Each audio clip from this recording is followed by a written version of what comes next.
Assalomu alaykum, hurmatli tomoshabinlar. Bugun men pensionerlar uchun juda muhim, har bir oilaga bevosita tegishi mumkin bo'lgan mavzuni tushuntirib beraman. Pensionerlarga endi nimalar taqiqlanadi? Qaysi holatlarda pensiya to'xtashi, kamayishi yoki qayta hisob-kitob qilinishi mumkin? Bu ma'lumot faqat pensionerlar uchun emas. Ularning farzandlari, nabiralari, vasiylari va bank kartasidan foydalanib yordam berayotgan yaqinlari uchun ham juda zarur. Chunki bitta noto'g'ri harakat yoki vaqtida berilmagan xabar keyinchalik ortiqcha to'lov, qarzdorlik, jarima yoki sudgacha olib boradigan muammoga aylanishi mumkin. Videoni oxirigacha ko'ring. Hoziroq kanalga obuna bo'ling va like bosib qo'ying, chunki bu mavzuda ko'pchilik eshitgan gapiga ishonadi.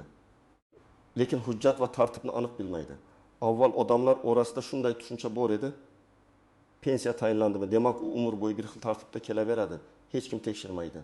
Hech narsani xabar qilish shart emas. Ayniqsa qishloq joylarda yoki yosh katta insonlar orasida bank kartasini farzandiga berib qo'yish, boshqa viloyatga ko'chib ketib ro'yxatni yangilamaslik, chet elga uzoq muddatga ketib qolib ham pensiyani eski tartibda olishga holatlar ko'p uchraydi. Ayrimlar buni qonunbuzarlik deb o'ylamaydi. Chunki ular bu mening pensiyam, xohlagan joyimda olaman deb hisoblaydi. Lekin hozir davlat tizimlari elektronlashmoqda. Pensiya jamg'armasi, fadiyai organlari, soliq, bandlik, bank, tibbiy ijtimoiy ekspertiza, migratsiya va boshqa bazalar o'zaro ma'lumot almashadi. Bu nimani anglatadi? Endi pensioner haqidagi ma'lumotlar ko'p hollarda qo'lda emas, avtomatik tekshiriladi. Agar inson vafot etgan bo'lsa, nogironlik muddati tugagan bo'lsa, boquvchisini yo'qotganlik pensiyasi bo'yicha o'qish holati o'zgargan bo'lsa, pensioner doimiy yashash joyini almashtirgan bo'lsa yoki boshqa to'lov bilan bir vaqtning o'zida noqonuniy pensiya olayotgan bo'lsa, bu holatlar aniqlanish ehtimoli ancha oshgan. Men bu yerda eng muhim narsani alohida aytaman. Pensionerlarga ishlash taqiqlanmagan. Ko'pchilik endi pensioner ishlasa pensiyasi kesiladi degan gaplarni eshitib vahimaga tushadi. Bunday umumiy taqiq yo'q. Yoshga doir pensiya olayotgan odam qonuniy ishlashi, mehnat shartnomasi tuzishi, tadbirkorlik qilishi mumkin. Muammo ishlashda emas, ma'lumotni yashirishda, bir xil asos bo'yicha 2 marta to'lov olishda, hujjatlarni soxtalashtirishda yoki pensiya olish shartlari tugagan bo'lsa ham pulni olishda. Asl o'zgarish shundaki, ilgari ko'p narsa pensionerning o'zi xabar berishiga bog'liq edi. Hozir esa tekshiruv va solishtirish kuchaydi. Demak, endi bilmasdim. Farzandim olib yurgan ekan, kartam uyda edi.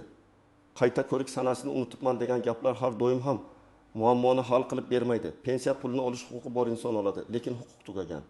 Shart o'zgargan yoki hujjat noto'g'ri bo'lsa, ortiqcha to'langan summa qaytarilishi talab qilinishi mumkin. Endi kimlar xavotir olishi kerak? Kimlar esa ortiqcha vahmaga tushmasligi kerak? Men buni oddiy misollar bilan tushuntiraman. Birinchi holat: yoshga doir pensiya oladigan oddiy pensioner. Masalan, 66 yoshli otaxon har oy 20 million 200 ming so'm pensiya oladi. U mahallasidagi do'konda qorovul bo'lib ishlay boshladi va oyga 1 million 500 ming so'm maosh oladi. Bu holatning o'zi taqiqlanmaydi. Agar u qonuniy ishga kirgan bo'lsa, mehnat shartnomasi bor bo'lsa, soliqlar ushlanayotgan bo'lsa, pensiya olish huquqi saqlanadi. U xavotir olmasligi kerak. Lekin agar u nogironlik pensiyasi, imtiyozli to'lov yoki boshqa maxsus asosdagi nafaqa olayotgan bo'lsa, ish faoliyati ayrim imtiyozlarga ta'sir qilishi mumkin. Shuning uchun pensiya turini bilish juda muhim. Ikkinchi holat: nogironlik pensiyasi yoki nafaqasi oluvchi inson. Masalan, 28 yoshli ayolga 2 guruh nogironligi 1 yil muddatga belgilangan. U har oy 900 ming so'm atrofida to'lov oladi. Tibbiy ijtimoiy ekspertiza komissiyasi unga 1 yildan keyin qayta ko'rikdan o'tasiz degan. Agar u belgilangan sanada ko'rikdan o'tmasa, to'lov to'xtashi mumkin. Bu jazo sifatida emas, huquqni tasdiqlovchi asos muddati tugagani uchun qilinadi. Agar ayol haqiqatan ham nogironlik holatida bo'lsa, hujjatlarni tayyorlab qayta ko'rikdan o'tishi kerak. Aks holda bir necha oy pul kelmay qolishi, keyin esa qayta tiklash uchun ortiqcha yugur boshlanishi mumkin. Uchinchi holat: boquvchisini yo'qotganlik pensiyasi. Masalan, otasi vafot etgan 19 yoshli talaba kunduzgi bo'limda o'qiyotgani uchun pensiya oladi. U universitetdan akademik ta'til oldi yoki sirtqi ta'limga o'tdi, lekin bu haqda pensiya jamg'armasiga xabar bermadi. mana shu joyda muammo boshlanadi. Chunki bunday pensiya ko'pincha yosh, o'qish shakli, mehnatga layoqat va boshqa shartlarga bog'liq bo'ladi. Agar shart tugagan bo'lsa, to'lov davom etishi mumkin emas. Keyinchalik tizim universitet ma'lumotlari bilan solishtirib aniqlasa, ortiqcha olingan pulni qaytarish talab qilinadi. Masalan, 8 oy davomida har oy 700 ming so'mdan pul olingan bo'lsa, 5 million 600 ming so'm qarz chiqishi mumkin. Bu oila uchun og'ir yuk bo'ladi. 4-holat vafot etgan pensioner nomidan pensiya olish bu eng xavfli holatlardan biri. Masalan, buvi vafot etdi, lekin uning bank kartasi nabirasida qolgan. Pensiya yana 1 yoki 2 oy tushdi. Nabira esa baribir buyumniki edi. Daf xarajatiga ishlatdi ketdi, pulni yechib oldi. İnsoniy tomondan bunday vaziyatni tushunish mumkin. Lekin huquqiy tomondan bu pulni olishga ruxsat yo'q. Vafot sanasidan keyingi to'lovlar alohida tartibda ko'rib chiqiladi. Dafn puli yoki meros bilan bog'liq masalalar bo'lsa, qonuniy tartibda murojaat qilinadi. Kartadan shunchaki pul yechish keyinchalik noqonuniy olingan mablag' sifatida baholanishi mumkin. 5-holat bank kartasini boshqa odamga berib qo'yish. Bu ham juda keng tarqalgan. Pensionerning o'zi yura olmaydi. Farzandi kartadan pul olib keladi. Buning o'zi har doim jinoyat degan emas. Chunki amalda ko'p keksalar yaqinlariga ishonadi. Lekin xavf shundaki, karta egasi pul qayerga ketayotganini bilmasligi mumkin. Ba'zan farzandlar yoki qarindoshlar pensionerning roziligisiz pulni yechib oladi. Kredit rasmiylashtiradi. SMS xabarnomani o'z telefoniga ulaydi. Keyin pensioner men olmaganman deganda isbotlash qiyinlashadi. Shu sababli men har doim aytaman. Agar pensioner pulini boshqa odam olib kelish kerak bo'lsa, buni ishonchli, aniq va imkon bo'lsa rasmiy vakolatnoma asosida qiling. Kartani, PIN kodni, SMS kodlarni beparvo tarqatish pensionerning o'zini ham, yaqinlarini ham muammoga qo'yadi. 6-holat bir vaqtning o'zida 2 xil asosda to'lov olish. Masalan, inson bir joydan yoshga doir pensiya, boshqa joydan esa eski hujjatlar asosida yana bir to'lov olayotgan bo'lishi mumkin. Yoki fuqaro pensiya tayinlashda ish staji bo'yicha noto'g'ri ma'lumot bergan, arxiv ma'lumotnomasi xato bo'lgan, keyin bu aniqlangan. Agar xato pensionerning qasdi bilan bo'lmasa ham, ortiqcha to'langan summa qayta hisoblanishi mumkin. Agar soxta hujjat ishlatilgan bo'lsa, bu ancha jiddiy masalaga aylanadi. 7-holat chet elga uzoq muddatga ketish. Masalan, pensioner farzandlarining oldiga Rossiya, Qozog'iston, Turkiya yoki boshqa davlatga 1 yilga ketdi. U kartasini O'zbekistonda qoldirib, pensiyasini qarindoshi yechib turdi. Bu yerda hamma narsa pensionerning maqomi. Doimiy yashash joyi fuqaroligi va mavjud shartnomalarga bog'liq. Oddiy sayohat yoki vaqtincha borib kelish boshqa. Doimiy yashash uchun chiqib ketish boshqa. Agar inson doimiy yashash joyini o'zgartirsa, tegishli organlarga xabar berish kerak. Aks holda to'lov qonuniyligi bo'yicha savollar tug'iladi. Men bunday vaziyatlarda hamma shunday qilyapti degan gapga tayanmaslikni maslahat beraman.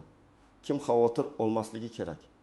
Agar siz yoshga doir pensiya olsangiz, hujjatlaringiz to'g'ri bo'lsa, yashash joyingiz bo'yicha ma'lumotlar joyida bo'lsa, vafot etgan odam nomidan pul olmay ketgan bo'lsangiz, nogironlik yoki boquvchisini yo'qotganlik kabi shartli to'lovlar bo'yicha muddatlarni buzmayotgan bo'lsangiz, ortiqcha vahima kerak emas. Sizning asosiy vazifangiz ma'lumotlaringizni tartibli saqlash va o'zgarish bo'lsa, vaqtida xabar berish. Endi istisnolar, yashirin nozik joylar va ko'pchilik e'tibor bermaydigan holatlarni ko'rib chiqamiz. Birinchi nozik masala. Pensiya tayinlangandan keyin ham hujjatlar tekshirilishi mumkin. Ko'pchilik menga bir marta pensiya tayinlandi, endi hech kim qayta ko'rmaydi deb o'ylaydi. Aslida ish staji, ish haqi, arxiv hujjatlari imtiyozli davrlar. Harbiy xizmat, bola parvarishi, zararli mehnat sharoiti kabi ma'lumotlar keyinchalik ham solishtirilishi mumkin. Agar arxivda xatolik aniqlansa yoki hujjat boshqa odamga tegishli bo'lib chiqsa, pensiya qayta hisoblanadi. Bu pensioner aybdor degani emas, lekin to'lov miqdori o'zgarishi mumkin. Ikkinchi nozik masala vaqtida xabar bermaslik ham muammo. Masalan, pensioner yangi manzilga ko'chdi, lekin ro'yxatdan o'tish ma'lumotlari yangilanmadi. Yoki telefon raqami o'zgardi, bank kartasi almashtirildi, vasiylik holati o'zgardi, nogironlik guruhi o'zgardi.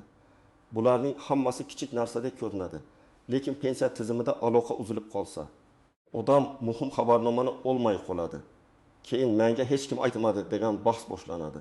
Shu sababli men har bir pensionerga va uning farzandlariga ma'lumotlarni yiliga kamida bir marta tekshirtirishni tavsiya qilaman.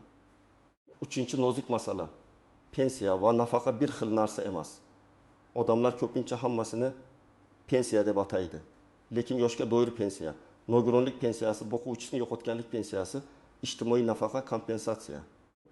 Moddiy yordam, parvarish puli har xil tartibga ega bo'lishi mumkin. Bir to'lovda ishlash ta'sir qilmasligi mumkin. Boshqasida esa daromad, oila tarkibi yoki parvarish holati ahamiyatga ega bo'ladi. Shuning uchun qo'shnim ishlayapti, pensiyasi kamaymadi degan misol hamma uchun qo'ydi bo'la olmaydi. 4-nozik masala, qarindoshlar pensioner nomidan ish yuritayotganda javobgarlikni tushunishi kerak. Agar otangiz yoki onangiz yoshi katta bo'lsa, siz ularning hujjatini topshiryapsiz, ariza yozyapsiz, kartasidan pul olyapsiz. Juda yaxshi, yordam kerak. Lekin siz bergan ma'lumot noto'g'ri bo'lsa, yoki siz pulni pensioner manfaatiga emas, o'zingizga ishlatsangiz, bu oilaviy masala bo'lib qolmaydi. Bank operatsiyalari iz qoldiradi, arizalar tizimda saqlanadi. Video kuzatuvlar bo'lishi mumkin. Shuning uchun yaqinlarga yordam berishda hammasini ochiq, yozma, tushunarli qiling. 5-nozik masala, ortiqcha to'lov har doim birdan bilinmaydi. Masalan, shart 2023 yil yanvarda tugagan. Lekin pul 2023 yil sentabrgacha tushib turgan. Odam agar noto'g'ri bo'lsa, nega tushdi deb o'ylaydi. Lekin to'lovning tushgani uning qonuniy ekanini har doim anglatmaydi. Ba'zi ma'lumotlar kech keladi. Bazalar keyin solishtiriladi, tekshiruv bir necha oy o'tib yakunlanadi. Natijada 3 oy emas, 9 oy uchun qarz chiqishi mumkin. Shuning uchun pul kelayotganiga qarab emas, huquqiy asos bor yo'qligiga qarab ish tutish kerak. 6-nozik masala. Pensiya kartasiga tushgan pulni kredit, garov yoki qarz bilan bog'lash. Ba'zi pensionerlar bank kartasini ishlatib kredit oladi yoki farzandi nomiga emas, o'z nomiga kredit rasmiylashtiradi. Keyin pensiya tushishi bilan qarz ushlab qolinadi. Bu alohida masala, lekin pensioner ko'pincha pensiyamni kesib qo'yishdi deb o'ylaydi. Aslida bu pensiya organining qarori emas, bankdagi majburiyat bo'lishi mumkin. Shuning uchun pensiya kamaygan yoki pul to'liq tushmagan bo'lsa, avval bankdan ham ko'chirma oling. Pul umuman tayinlanmadimi, pensiya organi to'xtatdimi yoki bank ushlab qoldimi, farqini aniqlash kerak. 7-nozik masala. Pensionerning huquqi ham bor. Faqat taqiqlar haqida gapirib odamlarni qo'rqitish noto'g'ri.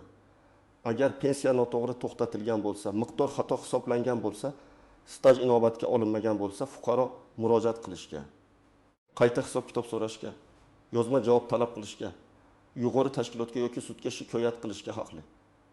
Men doim aytaman, og'zaki gap bilan cheklanib qolmang. Sizga bo'lmaydi deyishsa. Nima sababdan bo'lmasligini yozma tushuntirishni so'rang. Yozma javob bo'lsa, keyingi qadamni aniq belgilash mumkin. Birinchi qadam, pensiya turini aniqlang. Siz yoshga doir pensiya olyapsizmi? Nogironlik pensiyasimi? Boquvchisini yo'qotganlik pensiyasimi yoki ijtimoiy nafaqami? Bu savol juda muhim. Chunki har bir to'lovning sharti boshqa. Pensiya daftarchasi tayinlash haqidagi ma'lumot, bank SMS xabarlari yoki pensiya jamg'armasining hududiy bo'limidagi ma'lumot orqali buni aniqlash mumkin. Ikkinchi qadam, hujjatlaringizni tartibga keltiring. Pasport yoki ID karta ester bo'lsa, ester ma'lumotlari. Mehnat daftarchasi, arxiv ma'lumotnomalari, nikoh yoki ajrim hujjatlari, tug'ilganlik guvohnomalari, nogironlik bo'yicha tibbiy xulosa o'qish joyidan ma'lumotnoma, bank rekvizitlari. Yashash joyi bo'yicha ro'yxat ma'lumotlari alohida papkada tursin. Farzandlar ham ota-onasining hujjatlari qayerdaligini bilsin, lekin hujjatlarni nazoratsiz olib yurmasin. 3-qadam. O'zgarish bo'lsa xabar bering. Nogironlik guruhi o'zgarsa, qayta ko'rik muddati yaqinlashsa, talaba o'qish shaklini o'zgartirsa, pensioner doimiy yashash joyini almashtirsa, chet elga uzoq muddatga ketmoqchi bo'lsa, bank kartasi yo'qolsa, telefon raqami o'zgarsa, buni tegishli tashkilotlarga bildirish kerak. Buning uchun hududiy pensiya jamg'armasi bo'limiga borish, davlat xizmatlari markazidan maslahat olish yoki mytok.gov uz orqali mavjud xizmatlarni tekshirish mumkin. Hamma holatda ariza nusxasi, ro'yxatga olingan sana yoki murojaat raqamini saqlab qo'ying. 4-qadam, pul tushishida xatolik ko'rsangiz, darhol aniqlashtiring. Masalan, odatda 20.300.000 so'm tushardi. Bu oy 800.000 tushdi. Yoki aksincha odatdagidan ko'p tushdi. Ko'pchilik ko'p tushsa indamaydi, kam tushsa yuguradi. Lekin ko'p tushgan pul ham keyin qarz bo'lib qaytishi mumkin. Bankdan ko'chirma oling. Pensiya jamg'armasiga murojaat qiling. Bu to'lov qaysi oy uchun? Qanday asosda? Qayta hisob kitob bormi? deb so'rang. Savolni aniq yozing. 5-qadam bank kartasini himoya qiling. PIN kodni hech kimga aytmang. SMS kodni telefonda aytib bermang. Kartani begona odamga bermang. Agar farzandingiz pul olib kelish kerak bo'lsa, oila ichida ham aniq kelishuv bo'lsin. Qaysi kuni qancha pul yechildi? Pensionerga qancha berildi? Kommunal to'lovga qancha ketdi? Dori-darmonga qancha sarflandi? Bu ishonchsizlik uchun emas, keyinchalik tushunmovchilik bo'lmasligi uchun kerak. Agar pensioner yura olmasa, rasmiy vakolatnoma yoki ijtimoiy xizmatlar orqali qonuniy yo'lni tanlang. 6-qadam vafot holatida kartadan pul yechmang.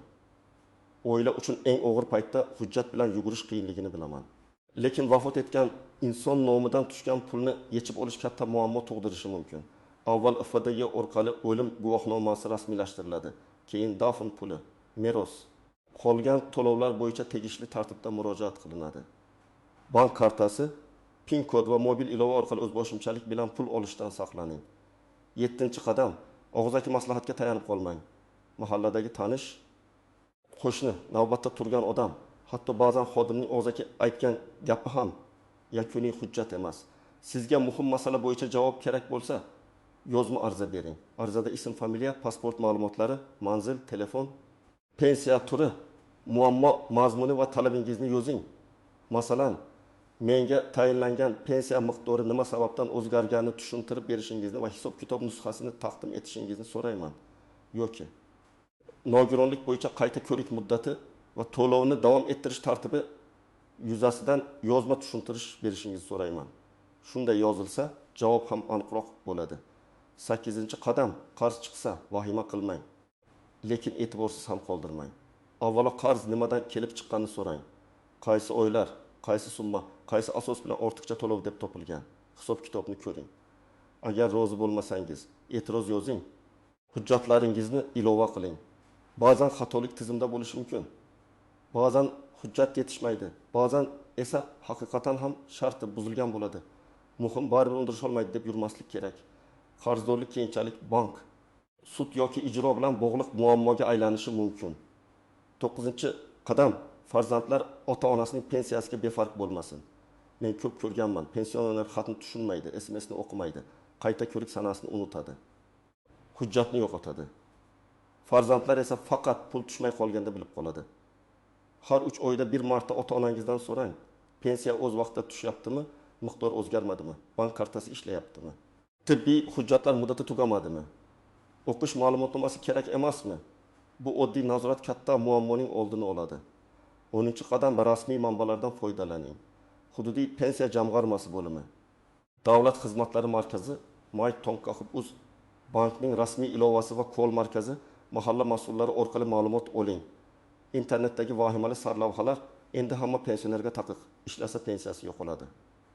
Kartani tekshirish boshlandi. Kabi gaplarni tekshirmasdan tarqatmang. Har bir holatda savol bitta. Bu mening pensiya turimga, mening hujjatimga, mening vaziyatimga taalluqlimi? Bugungi mavzuning asosiy mazmuni shuki. Pensionerlarga hayot kechirish, ishlash, farzandlardan yordam olish taqiqlanayotgani yo'q. Lekin pensiya olish shartlari buzilgan bo'lsa, noto'g'ri hujjat ishlatilsa, vafot etgan odam nomidan pul olinsa, nogironlik yoki o'qish bo'yicha muddat tugagan bo'lsa, yashash joyi va boshqa muhim o'zgarishlar yashirilsa, endi bunday holatlar ancha tez aniqlanishi mumkin. Eng to'g'ri yo'l hujjatni tartibda saqlash, o'zgarishni vaqtida xabar qilish, pul tushumini tekshirish va hamma muhim masalada yozma javob olish. Sizdan iltimos izohlarda yozing. Siz yoki yaqinlaringiz pensiya bo'yicha qanday muammoga duch kelgansiz? Pensiya kamayishi, to'xtashi yoki qayta hisob-kitob qilinishi holati bo'lganmi? Fikringiz boshqalarga ham foyda beradi.